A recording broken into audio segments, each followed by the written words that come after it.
Hello Leo, welcome to Like a Tarot. Angels and guides, please guide us. Ano ang message ng mystical cards para sa mga Leo?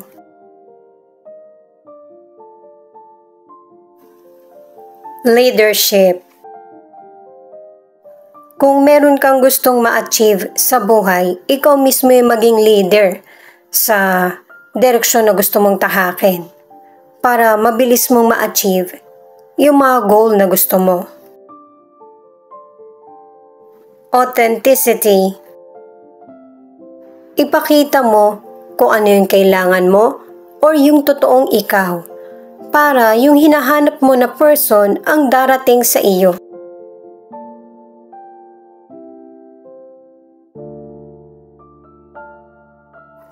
Peace.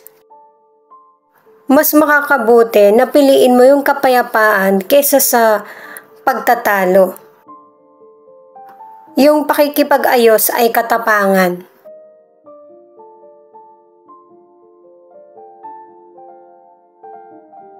Ngayon guys, alamin natin kung bakit ipinakita itong leadership. Para sa mga bagong viewers, ang reading na ito ay timeless reading, general reading at guide po lamang. Hindi po magre-resonate sa lahat kaya kunin mo lang yung akma sa sitwasyon mo. At kung kailan mo napanood ang reading na ito, yun ang start ng 1 week reading para sa iyo. Ikaw na bahala magpalit kung si person mo ito o ikaw. Angels and guides, please guide us. Bakit ipinakita itong tatlong mystical cards para sa mga Leo?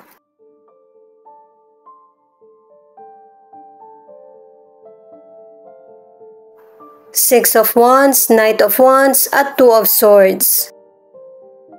May mga taong pupuri, matutuwa sa success at tagumpay na natatamo mo. Alam kasi ng ibang tao yung kwento mo at paghihirap sa buhay. Pero dahil na rin sa mga tagumpay na dumarating sa buhay mo na nagpapa-excite sa'yo, may sitwasyon na may hirapan kang pumili. Siyempre, sa bawat pagpipilian mo, may pros and cons yan. Kaya mas makakabuti na piliin mo kung ano yung gusto mo.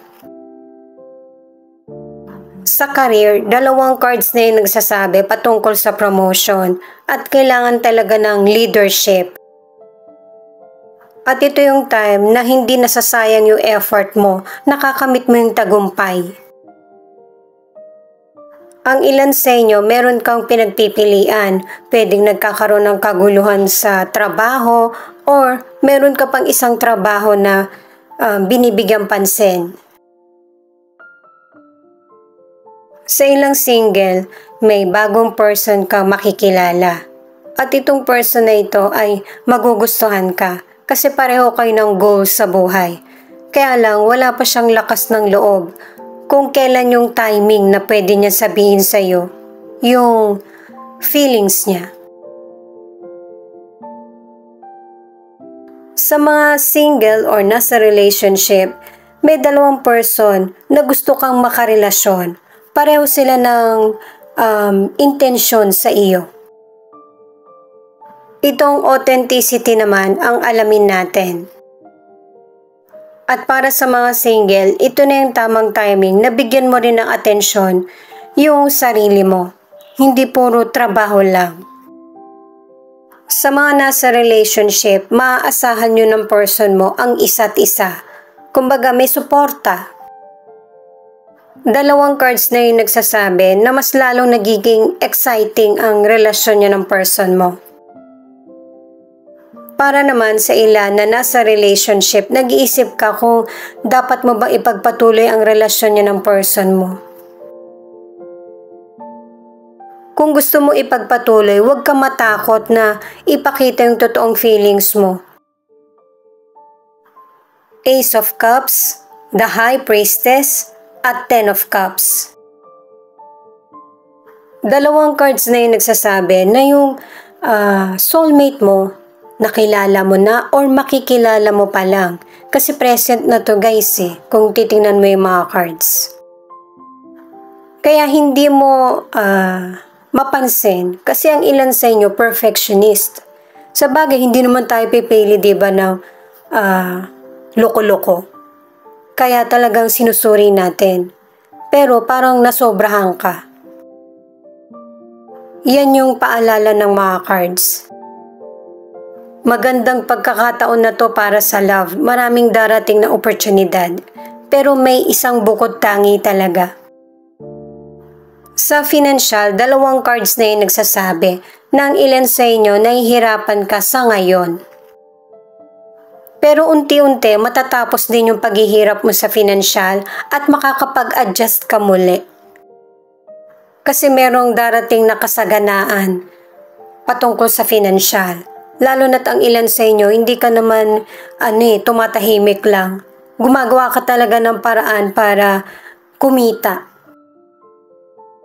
At sa relationship, dahil sa nakikita ng person mo yung lahat ng effort mo, mas lalo kanyang minamahal. Ang ilan na nasa relationship, yung person mo, hindi niya sinasabi yung feelings niya sa iyo. Ipinapakita na lang niya sa gawa or sa biro. Hindi ka dapat mag-alala kasi matatag yung relasyon niyo.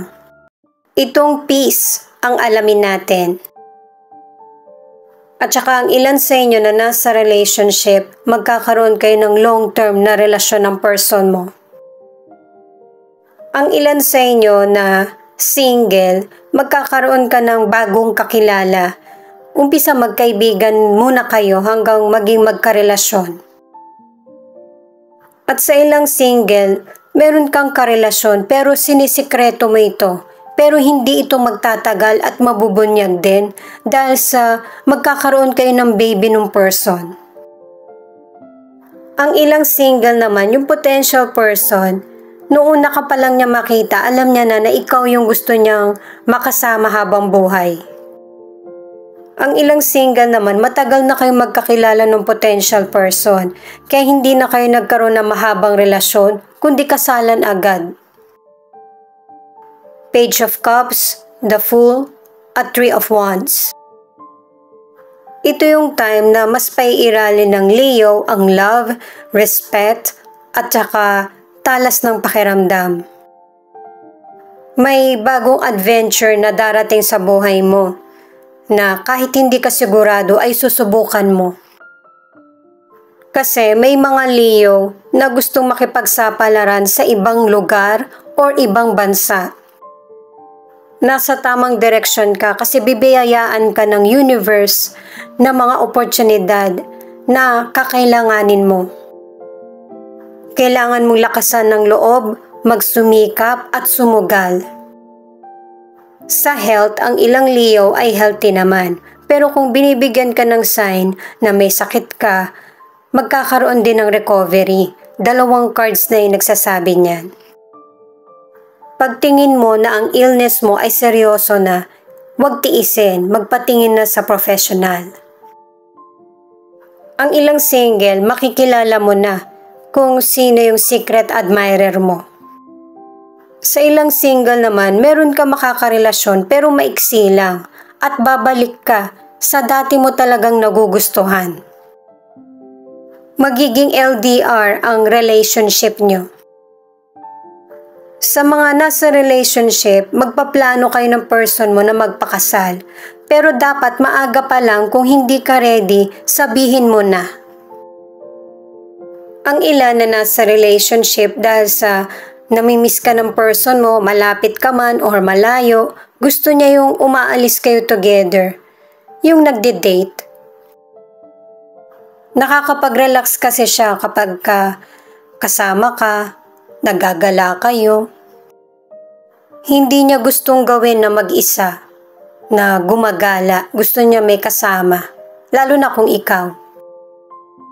Maganda kasi yung image mo sa person at saka madali kang pakisamahan.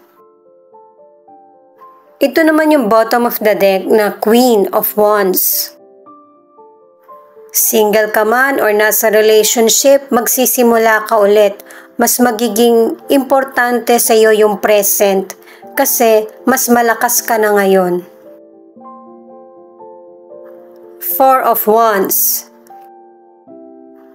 Lahat ng oras mo, effort mo, para makamit yung mga pinapangarap mo ay magkakaroon ng reward. Yun ay dahil sa pagsusumikap mo at yung pagpilit na makamit yung mga pinapangarap mo. Itong last card naman ay patungkol sa judgment. Sa bawat chapter na dinaraanan natin sa buhay ay hindi ganun kadali. Pero yung mga experience na matatamo mo, yan yung magpapatibay sa'yo at magbibigay ng tagumpay. Positive lahat ng cards mo kasi ikaw yung pumipili nito kung anong direksyon yung tatahakin mo. At saka ang ilan sa inyo pinaplano mo talaga. Na kahit may hadlang ay hindi bumibitaw. Siya nga pala guys, marami po salamat sa mga nag-like, share, comment, and subscribe. At pati na rin po sa mga nakikinig at nanonood. San man panig kayo ng mundo, ingat po kayo palagi.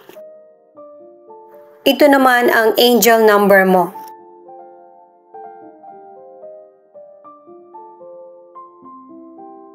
333. New life, abundance, and spiritual awakening. 000. New beginnings, a fresh start, being one with the universe, a reminder that you are the creator of your own destiny. 88. Keep love in your heart. A life without it is like sunless garden when the flowers are dead.